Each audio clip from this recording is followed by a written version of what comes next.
నిన్నటి video continue అనమాట. ఇప్పుడు వచ్చేసి మనము ఈ పిసురు తీసుకున్నాం కదా, ఇంకా అలాగే వచ్చేసి మనం మెడ వెడల్పు అనేది తీసుకోవాలన్నమాట. మనం మెడ దగ్గర ఇలాగా కింద వచ్చేసి ఎంత ఉంది అని చెప్పేసి అక్కడ డీస్తో గీసుకున్న తర్వాత పైన మెడ వెడల్పుగా కానీ అలాగే గీసుకోవాలన్నమాట. ఇంకా ఇప్పుడు వచ్చేసి మనం షోల్డర్ ఎంత వచ్చింది, మెడ లోతు ఎంత ఉందని చెప్పేసి మనం చూసుకోవాలన్నమాట.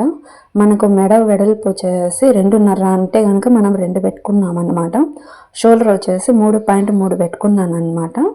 ఇంకా పెట్టుకున్న తర్వాత ఇప్పుడు వచ్చేసి మనకి సంఖ వచ్చి 6.5 ఉందన్నమాట. 6.5 అంటే 6 పెట్టుకున్నాను. మనం కుట్టుకునే గునికి 6.5కి వచ్చేస్తుంది. ఇంకా మనం స్కేల్ తీసుకునేసి ఇంకా ఇలాగా నీట్గా అనేది గీసుకోవాలన్నమాట.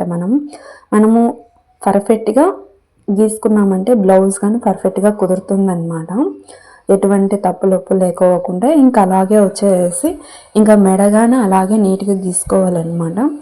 ఏదైనా మనం ఫినిషింగ్ ఫస్ట్ నీట్గా రావాలంటే మనం కటింగ్ చేసే విధానంలోనే ఉంటుందన్నమాట. ఇలాగ గీసుకున్న తర్వాత ఇంకా మనం రౌండ్ ఎంత ఉంది అనేది మనం చూసుకొని గీసుకోవాలా. నేను రౌండ్ అయితే చేత్తోనే అలాగా తిప్పేశాను. ఇంకా సంఖకు వచ్చేసి ఆమ్రోల్ వచ్చేసి ఇలాగ తీసుకుంటున్నాను అనమాట. ఇక్కడ ఒక ఇంచి పెట్టేసుకొని అలాగ గీసుకోవాలి. చూడండి మీకు తెలుస్తుంది. ఒక ఇంచి ఇలాగ పెట్టేసి గీసాను కదా, అప్పటికి మనకు సంఖ అనేది పర్ఫెక్ట్గా వస్తుందన్నమాట, ఎటువంటి ముడతలు ఏం లేకుండా. ఇప్పుడు వచ్చేసి మనం బ్లౌజ్ తీసుకునేసి సంఖ కరెక్ట్గా ఉందా, కుట్లలోకి పోతుందా ఉందా అని చెప్పేసి మళ్ళీ ఈ విధంగా చూసుకోవాలన్నమాట. ఆల్తి బ్లౌజ్ తీసుకొని ఇంకా మనకు పర్ఫెక్ట్గా వచ్చింది కాబట్టి నేను ఇలాగైతే కత్తిరిస్తున్నాను. మీరు కానీ ఇలాగ కనుక బ్లౌజ్ కనుక కటింగ్ చేసుకున్నారంటే వెనక్కి పార్ట్ ఇది ఇలా